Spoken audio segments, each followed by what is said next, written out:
विक्रम पांडे जी, श्री हरिवंश महाराज जी। राधा वल्लभ, श्री हरिवंश महाराज जी, आपके चरणों में कोटि कोटि प्रणाम।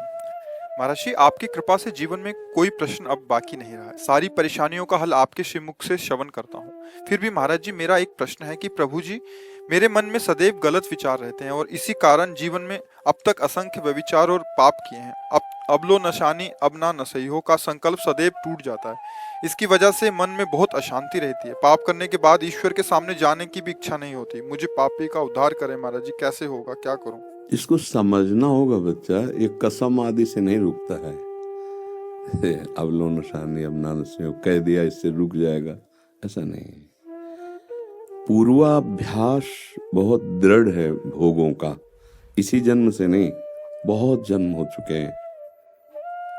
हमारा मन, इसका स्वभाव है, जहां लगा देते हैं वहां लग जाता है, और जहां लग जाता है वहां से हटना इसके स्वभाव में नहीं। इसके स्वभाव में लगना है, हटना इसके स्वभाव में नहीं। हटाना पड़ता है।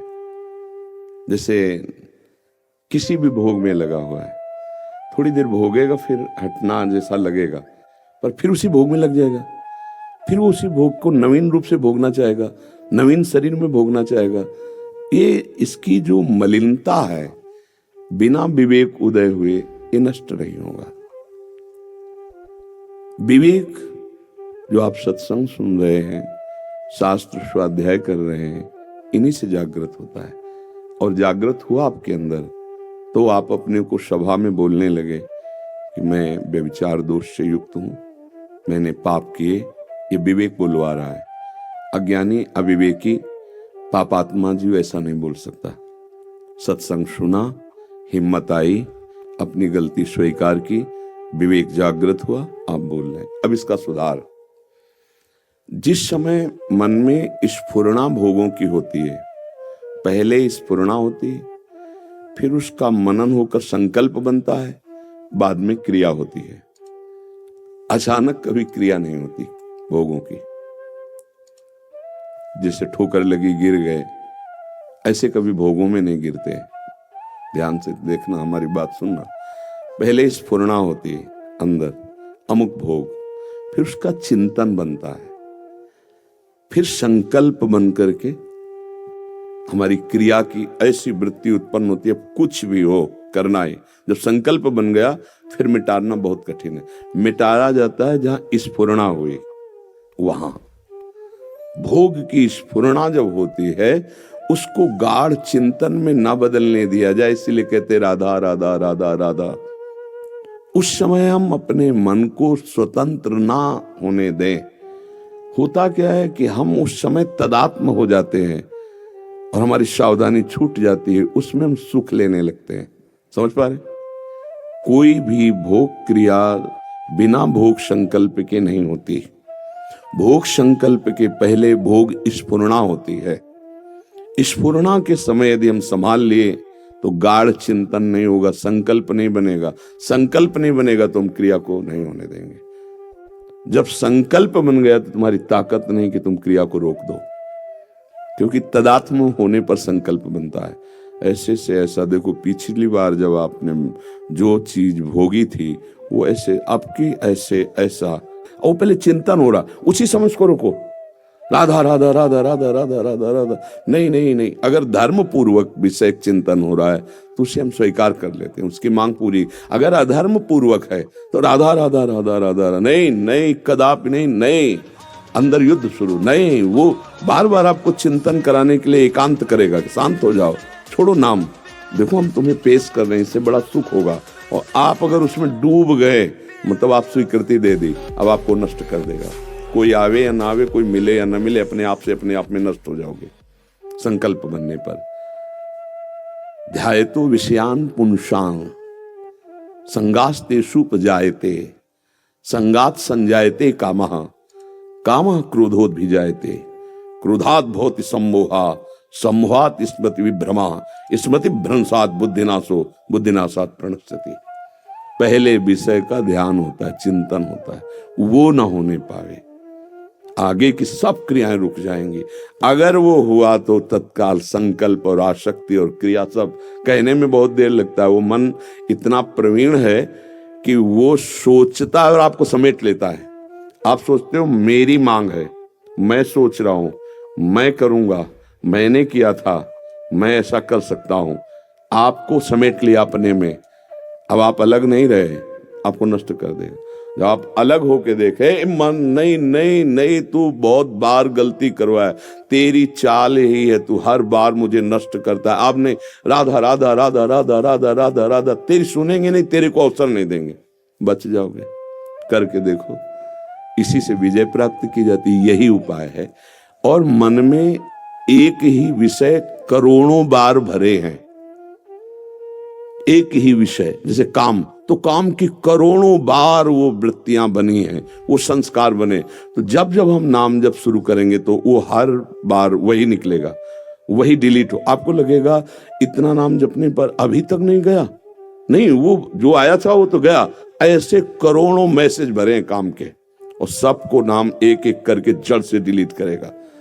आपको नया मैसेज नहीं बनाना है, नया धर्माचरण नहीं करना।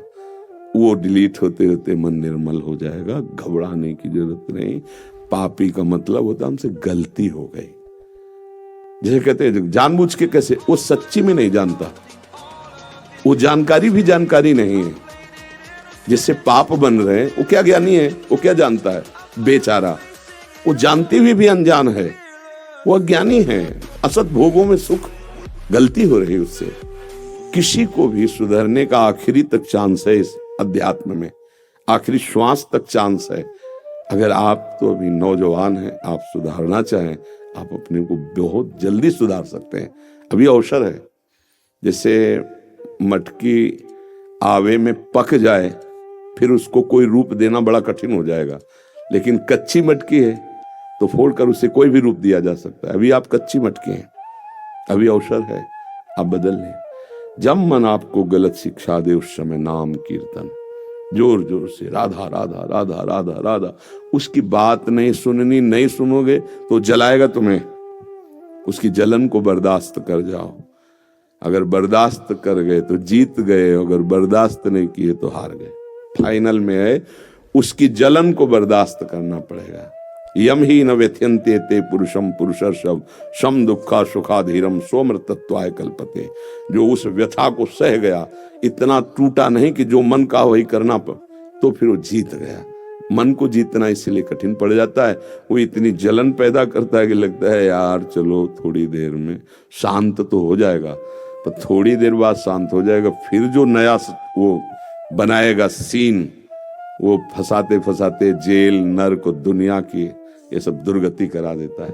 बहुत सावधान। मान लो सैकड़ों अपराध हुए, ओपन नहीं हुए तो बच रहे हो अभी प्रगट में, लेकिन दैवी संपदा जिनके द्वारा रची गई है वो दंड विधान जब करेंगे तब तो फिर ये होता है कि यार बड़ा सीधा आदमी था, ऐसा भयानक रोग कैसे हो गया। दंड पूर्व कर्म जिनका हमने भोगा नहीं, उनका भोगना पड़ रहा है। कर्म तो भोगना ही पड़ेगा यदि भजन के द्वारा उसे नष्ट न किया जाए, प्रायश्चित न किया है तो दंड दिए बिना नहीं रहता। ऐसे अच्छे कर्म वो सुख दिए बिना नहीं रह सकते। जैसे कोई दुख नहीं चाहता पर भोगना पड़ता है, ऐसे सुख भी मत चाहो, भोगना पड़ेगा, वो आएगा। क्योंकि आपका कर्म जब असत कर्म दंड देता है तो सत्कर्म सुख देता है। हमको ऐसा इस बार कर्म करना है तो सुख दुख दोनों से परे भगवान से मिला दे। वो है भजन, नाम जप, सत्संग, शास्त्र स्वाध्याय, दूसरों की सेवा, ठाकुर सेवा, भगवत सेवा। इससे हम निर्मल हो जाएंगे। ठीक है, चिंता मत करो, चिंतन करो, घबराओ मत। योद्धा 100 बार हार जाए तो चांस रहता है जीतने का, आखिरी तक जीतने का चांस रहता है, पर आखिरी कब है, किस सेकंड में, हमें पता नहीं। इसलिए आज से हम सावधान हो जाएं। चिंतन न होने दीजिए, हमारी बात पकड़ना। अगर चिंतन हो कर लिया वो तो आपको समेट लेगा, फिर वही करवाएगा जो उसका बड़े बड़ों को परास्त किए हुए है। ये मन है, मन। गुरु कृपा से अगर हम बात पकड़ ले तो जीत जाएंगे। आप न चाहें तो मन कुछ नहीं कर सकता, आप न चाहें तो कुछ नहीं कर सकता। आप देखो क्या कर सकता है, वो आपको जलाएगा, आपके अंदर चाह पैदा करेगा। आप स्वीकार मत कीजिए, कुछ नहीं कर पाएगा। कोई नशा तो नहीं करते, वही मन है। नशा को स्वीकार नहीं किया तो उसने नहीं पिया अभी तक, नहीं तो नौजवानी में। अब जैसे नशा में हमारी गंदी बुद्धि, मनुष्य में कि नहीं खाना, ऐसी बेविचार में क्यों नहीं हुई? लाइन तो वही है ना, पंक्ति में तो वही है, शराब पीना, मांस खाना, पराई माता बहनों के प्रति काम भाव से देखना या गलत आचरण कर बैठना, चोरी करना, हिंसा करना, जुआ खेलना, ये सब एक ही लाइन तो है ना। तो हम क्या करते हैं कि कुछ में तो देख लिया कि बहुत निषिद्ध है और इस बात को हम स्वीकार कर लिए कि इसमें सुख है, व्यभिचार में, पराई माता बहनों की तरफ गंदी दृष्टि रखने में। अब वो महापाप हमारे हृदय को इतना अधीन कर लिया कि उसमें दोष ही नहीं नजर आ रहा है। शराब में दोष नजर आएगा, आपने मान लिया कि निषिद्ध है, लेकिन व्यभिचार है तो उसी पंक्ति में रखा है। चोरी, दूसरे को दुख पहुंचाना, हिंसा करना मन वचन कर्म से, वो सब एक ही पंक्ति में। इनमें से एक भी आ जाएगा तो नष्ट कर देगा। बहुत है, समझ में नहीं आता, पूरा परिवार लेके अंदर आ जाते हैं। झूठ, बेविचार, छुपाव, कपट, छल, ये सब आ जाते हैं। इसलिए भैया बहुत बढ़िया अवसर मिल रहा है, साधु समागम मिल रहा है, सत्संग मिल रहा है आपको, आपकी बुद्धि शुद्ध हो रही है, आप अपनी गलतियां स्वीकार करते, निकल चलो, निकल जाओगे। हमारे प्रभु को स्वभाव कि जो हृदय से जलने लगे कि मेरे से गलती हो गई तो क्षमा कर देते हैं। हम सर्व पापेभ्यो मोक्षयिष्यामि मा शुचा, भगवान कह रहे बढ़िया चांस है। हरि शरणम, हरि की शरण में होकर आज से गंदे आचरण का चिंतन न होने पाए। और फिर चाहे एक बार निश्चय कर लो कि तुम मृत्यु से ज्यादा तो कष्ट दे नहीं सकता मन, अब मैं सहूंगा, टूटूंगा नहीं, तेरे तोड़ने से मैं नहीं टूटूंगा, अब सहूंगा, राधा राधा, निकल जाओगे। वो सिर्फ आपकी अनुमति चाहता है बस। हर केस में, हर घटना में तुम्हारी सहयोग की जरूरत है, नहीं वो कुछ नहीं कर सकता। इतनी बात तुम समझ लो, बस सहयोग देना बंद करो उसका, और वो यहां से मिलेगा भजन से, सत्संग से आपको बल। जो हम कह रहे हैं इसका बार बार श्रवण करो, नाम जप करो तो आपको बल मिल जाएगा, आप लड़ पाओगे मन से। जो मन मार्या तन बस में की ना हुआ भरम सब दूर, बाहर से कछ दिखत नाही अंदर चमके नूर। आप वो त्याग जगत में बैठे नहीं किसी से काम, उनमें तो कछु अंतर नहीं, संत कहो चाहे राम, संत कहो चाहे राम, मतलब भगवत स्वरूप हो गया। पैंट शर्ट में महात्मा हो गया। महात्मा का मतलब स्थिति। इसलिए बच्चा सुधार करो, गंदे आचरण नहीं। गृहस्थी में हो तो पानी ग्रहण जिस पत्नी से किया है बस एक सीमा में अपने मन को रख लो, भगवान का स्मरण करो तो पार हो जाओगे। अगर ब्याह मान लो जब तक नहीं हुआ तब तक संयम से रहे, फिर गृहस्थी में जाए तो बहुत सुंदर गृहस्थी होती है उसकी। धर्म से चलने वाला सदैव सुखी रहता है। बेविचारी, पापात्मा, नीच आचरण करने वाला खुद अंदर जलता रहता है। उसे बाहरी दंड मिले चाहे न मिले, अंदर से ही उसका मन उसको भयभीत करता रहता है, जलाता रहता है। चिंता, शोक, अशांति, क्रोध, ये सब छाए रहते हैं अंदर। देख लो, अब ये तो सबके मन है, सबके हृदय हैं, देख लीजिए। अब उसी को मिटाने के लिए सोचता है ऐसा कर, और गिरता चला जाता है, गंदा होता चला जाता है। इसलिए समझ जाओ। दिनेश जी हैदराबाद से। राजा